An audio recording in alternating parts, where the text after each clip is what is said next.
10 লাখ টাকা ইনভেস্ট করে আমি 25 লাখ টাকার মাছ বেচি। 10 লাখ টাকা ইনভেস্ট করে 25 লাখ টাকা? আরো তো কিছু মাছ রয়েই গেছে।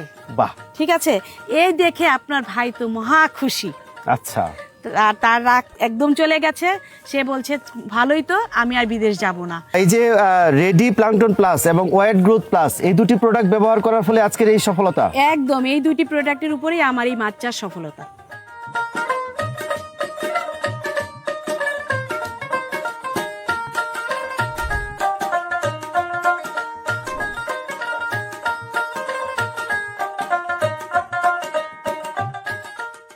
সুপ্রিয় মৎস্য খামারি ভাইরা, দেশ ও দেশের বাইরে যারা এই প্রতিবেদনটি দেখছেন, আপনাদের ভালোবাসা জানাচ্ছি। আপনারা জানেন যে আমরা মৎস্য খামারিদের সংকট, সম্ভাবনা এবং সাফল্যের গল্প আপনাদের সামনে উপস্থাপন করার চেষ্টা করি। তারই প্রেক্ষাপটে নোয়াখালী জেলার মাইজদি এলাকায় এসেছি। আমরা আজকে শোনাবো একজন সফল মৎস্য খামারি, একজন নারী হয়েও যিনি সফলতার গল্প সারা বাংলাদেশে ছড়িয়ে দিয়েছেন, তেমন একজন সফল মৎস্য খামারি শাহানাজ আপার গল্প আপনাদের শোনাবো। আপা কেমন আছেন? আলহামদুলিল্লাহ, আমি ভালো আছি।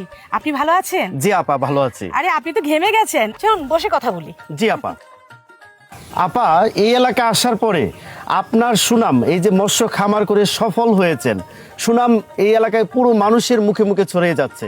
আপনি এই যে মৎস্য খামারে সফল হয়েছেন, কিভাবে আসলেন? এটা তো একটা সাহসিকতার গল্পই বলতে পারেন।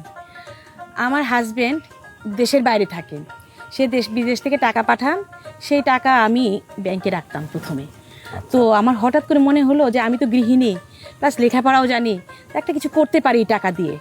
তো তাকে না জানিয়েই আমি কি করলাম, চিন্তা করলাম যে আমাদের একটা পুকুর আছে 3 একর জমিতে, বাসা, ওই যে আমার বাসা এখানে, আমি এটাতে চাষে উদ্যোগী হয়ে একটা লোক নিয়ে কিছু মাছের পোনা ছাড়ি, কার প্রজাতির কিছু মাছ, পাঙ্গাস টাঙ্গাস এগুলি মিলিয়ে কিছু মাছ ছাড়ি। মাছ ছেড়ে আমি চিন্তা করতে লাগলাম, আমি তো মাছ চাষ জানি না আদৌ। ঠিক আছে, আশেপাশে দেখি মাছ মরে যায়, ভেসে উঠে, নানা রকম সমস্যা। পানিতে যে টাকাটা ফেললাম, এর জন্য তো আপনার ভাই আমাকে ছাড়বে না নষ্ট হলে। তখন আমি একদিন ইউটিউবে একটা প্রতিবেদন দেখলাম মাছ চাষের, সেটা থেকে আমি উদ্যোগী হয়ে উঠলাম আরও বেশি। তাদের এখানে স্ক্রিনের নাম্বার দেখে আমি ফোন দিলে তারা আন্তরিকতার সাথে আমাকে সব কিছু বুঝিয়ে দিল। তারা দুটো প্রোডাক্টের নাম বলল, তারপরে বললাম যে তাদের আন্তরিকতা দেখে আমি আরও উদ্যোগী হয়ে বললাম যে আমাকে প্রোডাক্টটা পাঠানোর জন্য। তারা আমাকে প্রোডাক্টটা পাঠালো এবং তাদের নির্দেশনা মতোই আমি এখানে প্রয়োগ করেছি। তার মানে আপনার সফলতার যে গল্পটা দুটি প্রোডাক্টের কারণে। আমরা কি প্রোডাক্ট দুটি দেখতে পারি? হ্যাঁ, অবশ্যই দেখতে পারেন। জনি, প্রোডাক্ট দুটো নিয়ে আসো তো বাবা। এই যে দেখেন, রেডি প্লান্টন প্লাস, এই একটা প্রোডাক্ট, আর এই একটা প্রোডাক্ট ওয়েট গ্রোথ প্লাস। আচ্ছা আচ্ছা, এই দুইটা প্রোডাক্টের উপরেই বলতে পারেন আমার এই সফলতা। আচ্ছা আপা, তো এই দুটি প্রোডাক্ট আপনি কিভাবে প্রয়োগ করেন? ও আচ্ছা, এই দুটো প্রোডাক্টে ওই যে এটা প্রথমে রেডি প্লান্টন প্লাস, যেটা এটা পানিতে প্রয়োগ করি প্রতি শতকে 100 গ্রাম। ঠিক 3 দিন পর এই হচ্ছে ওয়েট গ্রোথ প্লাস, এটাও ঠিক 100 গ্রাম প্রতি শতকে প্রয়োগ করি। তারপর 3 মাস নিশ্চিন্ত। আচ্ছা আচ্ছা, এই যে পানি দেখা যাচ্ছে স্বচ্ছ, শ্যাওলা তৈরি হয়েছে, প্লাঙ্কটনও হয়েছে। প্লান্টন হয়েছে, এতে তো আমার খাবারের চাহিদাও অনেক কমে গেছে মাছের। খাবার কেমন লাগে? খাবার তো 40% কমেই গেছে। বাহ, একদম। আর মাছের যে বৃদ্ধি, আমরা শুনেছি 1 বছর 6 মাস 7 মাসেও ½ কেজির বেশি হয় না। না না, তা না, আমারটা হচ্ছে এই 3 মাসে 1.5 কেজি প্লাস হয়ে যাবে। 1.5 কেজি প্লাস? 1.5 KG plus. আচ্ছা আপা, তো ওই যে আপনি বলেছিলেন যে আমার ভাই দেশের বাইরে থাকে, হ্যাঁ হ্যাঁ, তো এটার গল্প আরেক বলি।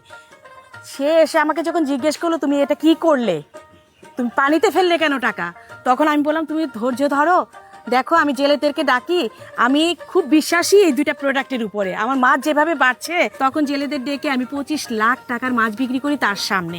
ওরে বাবা, 10 লাখ টাকা ইনভেস্ট করে আমি 25 লাখ টাকার মাছ বেচি। 10 লাখ টাকা ইনভেস্ট করে 25 লাখ টাকা? আরো তো কিছু মাছ রয়েই গেছে। বাহ, ঠিক আছে, এই দেখে আপনার ভাই তো মহা খুশি। আচ্ছা, আর তার রাগ একদম চলে গেছে। সে বলছে ভালোই তো, আমি আর বিদেশ যাব না। ওই যে ওইদিকে একটা আমাদের আরেকটা পড়া জমি আছে 3 একরের মতো, ওখানেও সে খনন করে এখন মাছ চাষ করে, বিদেশ যাবে না। বাহ, তার মানে আপনি একা শুরু করেছিলেন, এখন দুইজন মিলেই চাষ করবেন? দুইজন মিলেই। আচ্ছা আপা, এই যে পানিতে অনেক সময় গ্যাস হয়ে যায়, পিএইচ অ্যামোনিয়া ঠিক থাকে না, এগুলো? এখানে অ্যামোনিয়া গ্যাস হয় না, তারপরে পিএইচ লেভেলটাও ঠিক থাকে, এবং প্রাকৃতিক দেখছেন প্লান্টন হচ্ছে, এগুলি মাছ খায়, যার জন্য খাবারের চাহিদাও কমে গেছে, আমার খরচ অনেক কমে গেছে। আচ্ছা আপা, এই যে রেডি প্লাঙ্কটন প্লাস এবং ওয়েট গ্রোথ প্লাস এই দুটি প্রোডাক্ট ব্যবহার করার ফলে আজকের এই সফলতা। একদম এই দুটি প্রোডাক্টের উপরেই আমার এই মাছ চাষ সফলতা। আচ্ছা, যারা এই যে মৎস্য চাষ করে সফল হতে পারছে না তাদের জন্য আপনার পরামর্শ কি? তাদের জন্য আমার পরামর্শ হচ্ছে, ওই যে গ্রাম অঞ্চলে একটা কথা বলে যে বাড়ি বানাবেন টিন দেখে, সম্বন্ধ করবেন জাত গোষ্ঠী দেখে, আর মাছ চাষ করবেন সঠিক কোম্পানি দেখে। বাহ, আপনার কথাগুলো অনেক ভালো লাগলো। আপনার মতো নারী উদ্যোক্তা বাংলাদেশে অনেক বেশি তৈরি হবে, আপনাকে দেখে অনুপ্রাণিত হবে সেই প্রত্যাশা করছি। ধন্যবাদ আপনাকে। আর আপনি কিন্তু অবশ্যই খেয়ে যাবেন আমার পুকুরের মাছ দিয়ে। আচ্ছা, অবশ্যই। আর ভাইয়ের সাথে অবশ্যই দেখা করে যাবো। হ্যাঁ, অবশ্যই দেখা করে যাবেন। আচ্ছা, তো ভালো থাকবেন ইনশাআল্লাহ। মৎস্য খামারি ভাইয়েরা, কি বুঝলেন, কি শুনলেন? আপনারা অবশ্যই অনুপ্রাণিত হবেন এমন একজন মৎস্য খামারি যিনি তার স্বামীর টাকা দিয়ে আত্মবিশ্বাসের সাথে মৎস্য খামার করেছিল, আজকের সেই অবস্থানে এসেছে। আমি বিশ্বাস করি বাংলাদেশে যারা নারী রয়েছে তারা অবশ্যই এরকম একজন শাহানাজ আপাকে দেখে অনুপ্রাণিত হবে। আমরা চেষ্টা করি মৎস্য খামারিদের সংকট, সম্ভাবনা এবং সাফল্যের গল্প আপনাদের সামনে শোনানোর জন্য। তারই প্রেক্ষাপটে কিন্তু আজকে আমরা নারী একজন সফল উদ্যোক্তা শাহানাজ আপার গল্প শুনিয়েছি। আমরা চেষ্টা করব আগামীতেও এরকম সফল নারী মৎস্য খামারি অথবা সফল মৎস্য খামারির গল্প শোনানোর জন্য। সেই পর্যন্ত আপনারা সুস্থ থাকুন, ভালো থাকুন।